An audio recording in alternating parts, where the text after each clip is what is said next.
Yes, Janaki here. Yeah, tell me. Oh, thank you. Hey, no. അങ്ങനെ date fix ചെയ്യുന്നിടത്തൊന്നും എത്തിയിട്ടില്ല. വീട്ടുകാർ നിശ്ചയിച്ച് ഉറപ്പിച്ചു. Yeah, very conventional, that's all. ഞാൻ പുള്ളിയെ ഒരു തവണ കണ്ടിട്ടുണ്ട്. യാ അല്ല നോണയല്ല, it was long back you know. ആ അറിയിക്കാവടോ. Okay, thanks for calling. Yeah okay then bye. Yes പറയൂ. ഡോക്ടർ സുഹറ ഹൈഡോസ്. ഹൈഡോസ് അല്ല, ഹൈദ്രോസ്. നിന്റെ തന്തയോട് ചോദിച്ചാൽ മതി, മൂപ്പർക്ക് തെറ്റില്ല എന്റെ വാപ്പച്ചിയുടെ പേര്. നടക്ക്. എന്റെ ഒരു പേഷ്യന്റിനെ കൊണ്ടുവന്നിട്ടുണ്ട്, നീ ഒന്ന് നോക്ക്. ECG ഒരു സ്ലൈറ്റ് വേരിയേഷൻ. ഓ, അപ്പൊ കാര്യം നടക്കാൻ ഒറ്റക്കയ്യൻ ശേഖരന്റെ മോളും ശേഖരന്റെ കള്ളപ്പണം കൊണ്ടുണ്ടാക്കിയ ഹോസ്പിറ്റലും വേണമല്ലേ? നടക്ക്. പിന്നെ എന്റെ പേഷ്യന്റിനെ കാണുമ്പോ നീ ശേഖരൻ നമ്പ്യാരുടെ മോളാവല്ലേ? Who's that?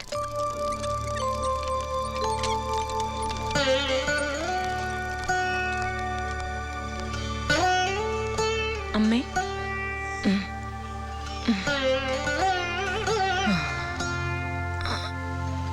അമ്മ ജാനകി. മനസ്സിലായി, കുട്ടിയായിരിക്കുമ്പോ കണ്ടിട്ടുണ്ട്. നിങ്ങൾ രണ്ടും ഒരുമിച്ചല്ലേ പഠിച്ചത്? Oh, we're batchmates. Doctor, I think we'll discuss about the matter later. Okay? Sure. വാരമാവൻ ഒരു കൂട്ടർ പറയാ അവിടെ കാണിക്കാൻ, വേറൊരു കൂട്ടർ പറയും ഇവിടെ കാണിക്കാൻ.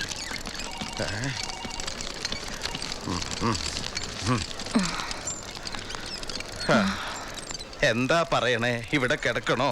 ഇല്ല, ഒരു ചെക്കപ്പ്. പരിശോധിക്കുന്നതിന്റെ ദക്ഷിണയാവും. അവിടെ പൈസ അടയ്ക്കാൻ പറഞ്ഞു, അടച്ചിട്ട് അതിന്റെ ഷീട്ട് ഇവിടെ കാണിക്കാൻ പറഞ്ഞു. അത് ഇപ്പൊ എവിടെയാണെന്ന് എനിക്ക് നിശ്ചയില്ല. ആ റെസിപ്റ്റ് വാങ്ങിച്ച് ഓഫീസിൽ പോയി അത് ക്യാൻസൽ ചെയ്യാൻ പറയൂ.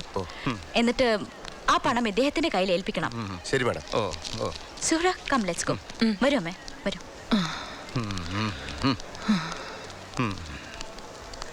അതിപ്പോ ലാഭായല്ലോ. ഇത് ശേഖരന്റെ തന്നെയല്ലേ നിർമ്മാണം?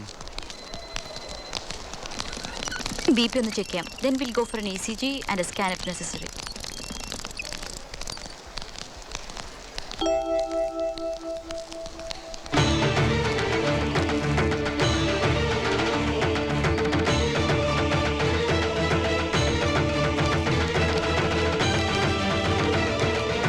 എന്താണ് ഇവിടെ? ഇവിടെയോ? ഇവിടെ നല്ല നാടൻ ചീരയുടെ വിത്ത് കിട്ടുന്ന് കേട്ടിട്ട് വന്നതാ. പിന്നെ ഞങ്ങളുടെ കയ്യിൽ കുറച്ച് കുമ്പളങ്ങ വിൽക്കാനും ഉണ്ട്. ശേഖരന് വേണാവോ? ചത്തിട്ടില്ല താനൊന്നും അല്ലേ? പിത്തം കൂടി ചേർത്ത തന്റെ കഴുത്തുണ്ടല്ലോ, എന്റെ രണ്ട് വിരലില്ല. നീലകണ്ഠന്റെ ഭാര്യ. ഇവിടെ എവിടേക്കാ ഒന്നുകൊണ്ടിയിൽ കൊണ്ടുപോണേ? ഇവിടെ ചികിത്സയല്ലേ ഇവൾക്ക്? നീ മിണ്ടരുത്. അങ്ങനെ കണ്ണിക്കണ്ട എരപ്പകൾക്ക് ചികിത്സ നടത്താൻ തുടങ്ങിയതല്ല ശേഖരൻ ഈ ആസ്പത്രി. നമുക്ക് ഇവിടുന്ന് പോവാം, വീട്ടിലേക്ക് പോവാം. തനിക്ക് സ്വന്തം രോഗം ചികിത്സിക്കാൻ കെട്ടിയതാണെന്ന് അറിഞ്ഞില്ല. അങ്ങനെയാണെങ്കിൽ പുറത്ത് ബോർഡ് കുഷ്ഠരോഗ ആശുപത്രി എന്ന് വേറെ എഴുതി വെക്കി. മനസ്സിന്റെ കുഷ്ഠം മാറ്റണ ആശുപത്രി.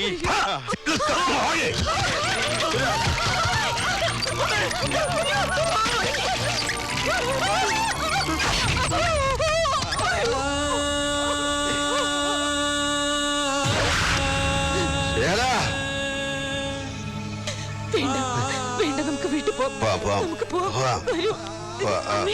സൂറ, നിങ്ങൾ പുറത്തേക്ക് കടന്നു. ഞാൻ വരാം. ഈശ്വര.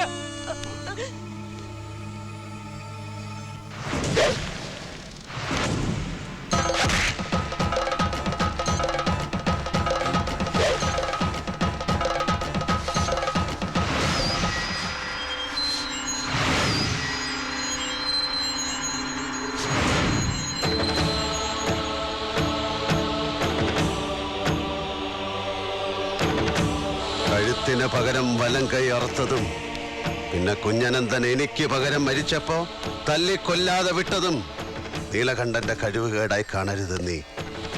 വലം കൈയിലേക്ക് ചോര ഊട്ടം കൂടിയപ്പോഴും ആയുധം താനെ കൈയിലേക്ക് വന്നപ്പോഴും മനസ്സിനെ ശരീരത്തെ ജയിക്കാൻ ഞാൻ ശീലിച്ചതിന്റെ ഫലമാണ് നീ. എന്താടോ നന്നാവാത്ത? അനായാസേന മരണം വിനാ ദൈന്യേന ജീവിതം. ദേഹിമ കൃപയാ ശംഭോ ത്വയീ ഭക്തിമഞ്ജല. അനായാസമായ മരണം, ദീനമില്ലാത്ത ജീവിതം നിന്നിൽ അചഞ്ചല ഭക്തനായി എനിക്ക് തന്നാലും ശംഭോ ശങ്കര ഗൗരീപദേ. അങ്ങനെ പ്രാർത്ഥിച്ച് കൂടേണ്ട പ്രായമായി ശേഖര. ഈശ്വരൻ നിന്റെ മുന്നിൽ വിളക്കായി തെളിയുമ്പോ അതിന്റെ നേർക്ക് തുപ്പരുത്. വഴി മാറടാ മുണ്ടക്കൽ ശേഖര.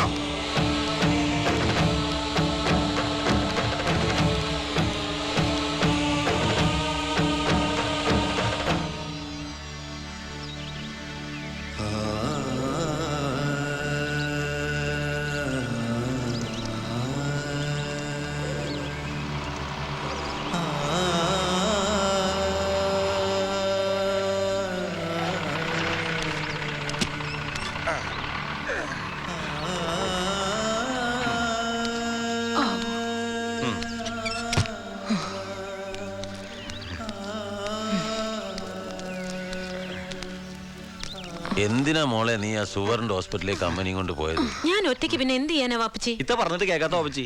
ഞാൻ പറഞ്ഞ തൃശ്ശൂർ പോവാന്ന്. വലിയ ഫ്രണ്ടല്ലേ ശേഖരൻ പേരാ മോള്. നീ പോടാ. അതിനെ ചൊല്ലി ഇനി വഴക്ക് വേണ്ട. ഞാൻ ഇനി എവിടേക്കുമില്ല. എനിക്കിപ്പോ അങ്ങനെ ഒരു അസുഖവും ഇല്ല. വരമ്മവ ആ വടക്കേതിരെ കുട്ടി വന്നാ ഊണിന്റെ പണി നോക്കാൻ പറയൂ. കുട്ടി പോയി കിടന്നോളൂ. അച്ഛാ, എന്താ നമ്മൾ ചെയ്യാ? എക്സ്പേർട്സിന് ആരെങ്കിലും കാണിക്കണം. ഉടനെ അയാളോട് പറഞ്ഞാൽ കേക്കില്ല. ഇത്തിരി വാശി കൂടുതലാ എന്തിനും. ഞാൻ ഡോക്ടർ രാമചന്ദ്രനെ ഒന്ന് വിളിക്കാം. സുഹറാ മോളെ. സായിറാം. എത്രയായി? വേണ്ട വെച്ചോ. എന്താ ഭാനുമതിക്ക്? ഒരു നെഞ്ചരിച്ചില് വന്നു. കുഴപ്പമൊന്നുമില്ല. ഉടനെ കൊടുക്കാൻ ഒരു ഇഞ്ചക്ഷനും ചില ടാബ്ലറ്റ്സും അത് കഴിഞ്ഞ് റെസ്റ്റ് എടുക്കാനുമാ പറഞ്ഞ്. നാളെ തൃശ്ശൂർക്ക് കൊണ്ടുചെല്ലാനും പറഞ്ഞു. അത് മതിയാവും. ഇവിടെ ആടോ കുറെ നാളായല്ലോ. ഞാനൊന്ന് പുട്ടപ്പുറത്ത് വരെ പോയി. കുറച്ച് ദിവസമായിട്ടുള്ള ഒരു ആലോചനയായിരുന്നു. എന്തായിരുന്നു ശേഖരന്റെ ഹാലടക്കം? എന്നോടൊപ്പം തന്നെ ഒരുത്തൻ വീട്ടിൽ വിളിച്ച് വിവരം പറഞ്ഞു. ഓ നന്നാവൂല ശേഖരൻ. അയാളിപ്പോ എന്താ ചെയ്ത്? അവിടെ ചികിത്സയില്ല എന്ന് പറഞ്ഞു. ഹോസ്പിറ്റലിന്റെ ഓണർ അയാളാവുമ്പോ പറയാലോ. അവന്റെ ഹോസ്പിറ്റല് പ്രാന്താണ്. അവന് പ്രാന്ത്. വാരകല്ലി അടങ്ങിയിട്ടില്ല. എന്താ സംശയം?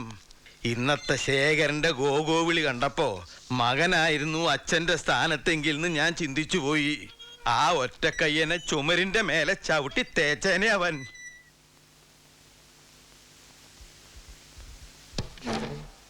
ഞാൻ ഡോക്ടറോട് സംസാരിച്ചേ. അപ്പോ മൂപ്പര് പറയണത് എനിക്കങ്ങനെ വയ്യായി ഒന്നുമില്ല. ഒരു നെഞ്ചുവേന വന്നോന്ന് കേട്ടപ്പോ വാര്യമ്മവനുണ്ടാക്കിയ കോലാഹല. മരിച്ചു പോയവരെ സ്വപ്നം കണ്ട അത് നല്ലതാണോ മോശാണോ? എന്താ അങ്ങനെ ചോദിക്കാൻ? ഈയിടെയായി അച്ഛനെയും ശാരദയും ഇടയ്ക്കിടയ്ക്ക് സ്വപ്നം കാണുന്നുണ്ട്. നല്ലതല്ലേ?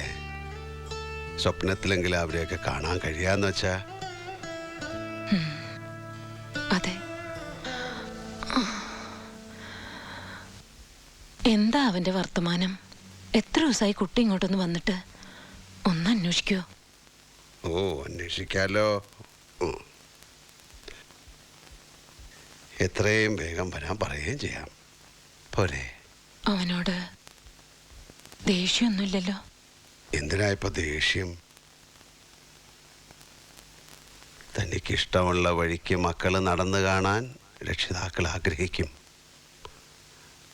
അത് സാധിക്കണമെന്നില്ല. എനിക്കൊട്ടും പാടില്ല അത്തരം ആഗ്രഹങ്ങൾ. അമ്മയുടെ ആഗ്രഹം പോലൊരു മകനാകാൻ അവരുടെ മരണം വരെ കഴിയാത്തവനാണ് ഞാൻ. അയാള് പഴയ നീലകണ്ഠന്റെ അത്ര വഷളനൊന്നും അല്ലടൂ. പഠിത്തം ഡിഗ്രി കൊണ്ട് നിർത്തി പണി ഏതെന്ന് നോക്കാതെ പണം ഉണ്ടാക്കാൻ ഇറങ്ങി തിരിച്ചു. അതെനിക്ക് ഇത്തിരി പ്രയാസം ഉണ്ടാക്കി എന്നുള്ള സത്യ. അത്രേ ഉള്ളൂ. ഈശ്വരന്മാരെ, എന്റെ കുട്ടിക്ക് ആപത്തൊന്നും വരുത്താതെ നോക്കിക്കൊള്ളണേ. അയാൾക്ക് എന്താ ആപത്ത് വരാൻ? ഭാര്യര് പറയും പോലെ ഇത് അയാളുടെ കാലമല്ലേ, കാർത്തികേയൻ മുതലാളിയുടെ കാലം. ഹലോ അബ്ദുള്ള. ആ മോനെ, ഞാനിപ്പോ കാർത്തിക മുതലാളിയുടെ വീട്ടിൽ നിന്ന് തന്നെയാ വിളിക്കുന്നത്. ഇതുവരെ ഇവിടെ എത്തിയിട്ടില്ല. നീ മദ്രാസ് ഓഫീസിൽ വിളിച്ച് മെസ്സേജ് കൊടുക്ക്, അവിടെ എത്താതിരിക്കില്ല. ആ മൊബൈലും ട്രൈ ചെയ്യ്. തറവാട്ടിൽ നിന്ന് ആൾ അന്വേഷിച്ചു വന്നിരുന്നു. അമ്മയ്ക്ക് മൂപ്പര് അത്യാവശ്യമായിട്ട് കാണണമെന്ന് പറഞ്ഞു. ശരി മോനെ, ഞാൻ ഈ നമ്പറിൽ തന്നെ വെയിറ്റ് ചെയ്യാം. ഓക്കെ. പുറത്തൊരാളിരിക്കുന്നു, സാറിനെ തിരക്കി വന്നതാ. ആരാ? അറിയത്തില്ല, പ്രായമുള്ളൊരാളാ. വെയിറ്റ് ചെയ്യാൻ പറഞ്ഞു. അകത്തെ ചുമലിലെ ഫോട്ടോയിലുള്ള ആളാണോ എന്ന്. എന്റെ മാതാവേ,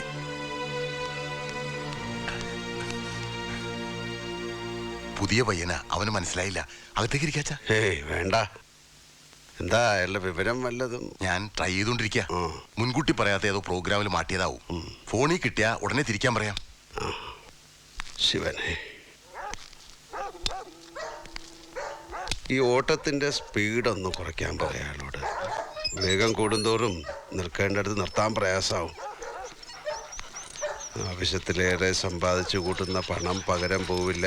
ഒറ്റ തള്ളയ്ക്കൊന്ന് കാണണമെന്ന് തോന്നുമ്പോൾ അവർക്ക് നല്ല സുഖമില്ല. അതും പറഞ്ഞേക്കും. ഒന്ന് ഫോണിൽ കിട്ടിയ ഒരു കപ്പ് കാപ്പി അത് കുടിച്ചിട്ട് കാറിലങ്ങ്. വേണ്ട, നടന്നെത്താവുന്ന ദൂരമല്ലേ ഉള്ളൂ. നടന്നോളാം.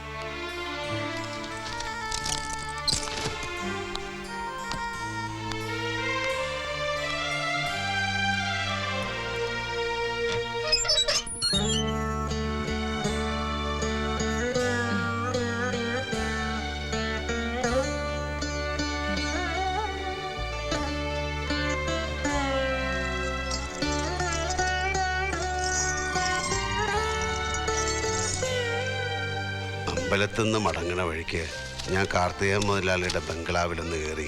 അയാൾ എത്തിയിട്ടില്ല, വരും. കാര്യം കാണാൻ കിട്ടണില്ല എന്ന് നമ്മൾ പരാതി പറയും.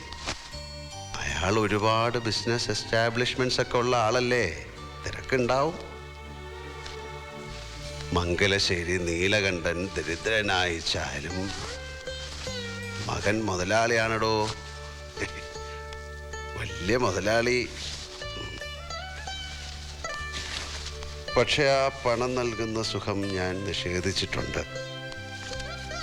എനിക്ക് അയാളോട് സ്നേഹമില്ല എന്ന് അതുകൊണ്ട് അർത്ഥമില്ല. പിന്നെ ഞാൻ കൊടുക്കാതെ മാറ്റിവെച്ച സ്നേഹം താൻ വാരിക്കോരി കൊടുക്കണുണ്ടല്ലോ. അപ്പം ഞാൻ പറഞ്ഞു വന്നത്, തനിക്കൊരു ദേഹസുഖമില്ലാണ്ടായിട്ട് കിടക്കണ കാണുമ്പോൾ അച്ഛൻ എന്താ നല്ല ഡോക്ടേഴ്സിനെ ഒന്നും കാണിക്കാതിരുന്നെന്ന് അയാൾ ചോദിച്ചാൽ ഞാൻ എന്താ പറയാ? അതുകൊണ്ട് നമുക്കൊന്ന് പോവാം. ഞാൻ തൃശ്ശൂര് രാമേന്ദ്രൻ ഡോക്ടറെ വിളിച്ച് ഏർപ്പാടാക്കിയിട്ടുണ്ട്. ഒരു ചെക്കപ്പ്. ഇനിയിപ്പോ 2 ദിവസം അവിടെ കിടക്കണ അച്ഛാ. ചെയ്യാം. എന്താ അമ്മേ, ഈ മരുന്ന് കഴിച്ചിട്ട് കിടന്നോളൂ. ആ വാര്യരെവിടെ? താഴെ ഉണ്ട്. ആ അയാൾ വരണമെന്നില്ല, ഇവിടെ നിൽക്കട്ടെ. മുതലാളിയുടെ ഫോൺ വല്ലതും വന്നാൽ പറയാമല്ലോ. അമ്മേ, അമ്മേ,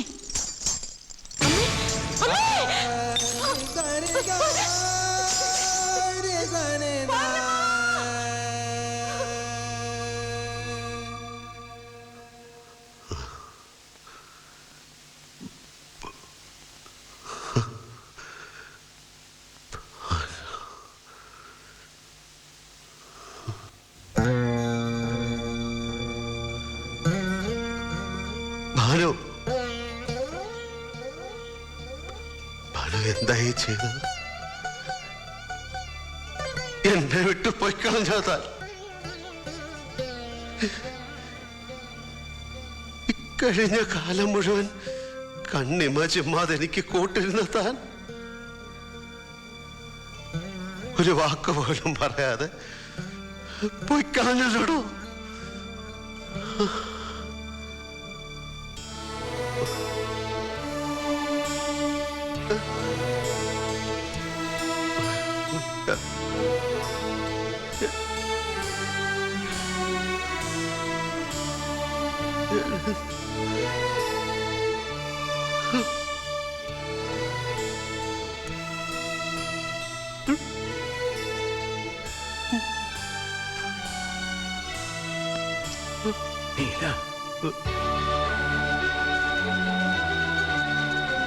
പോയിടോ വരെ, എന്റെ പ്രാണം പോയി.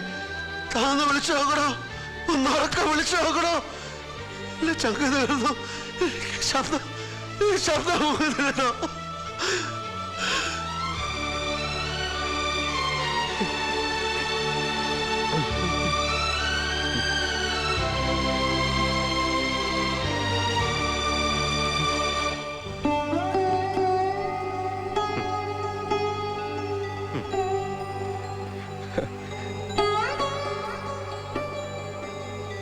നീലെന്റെ കണ്ണീര് കണ്ടിട്ടും ഉണരാത്ത ഉറക്കത്തിൽ നിന്ന് ആർക്കും ഉണർത്താൻ കഴിയില്ല ആ കുട്ടിയെ.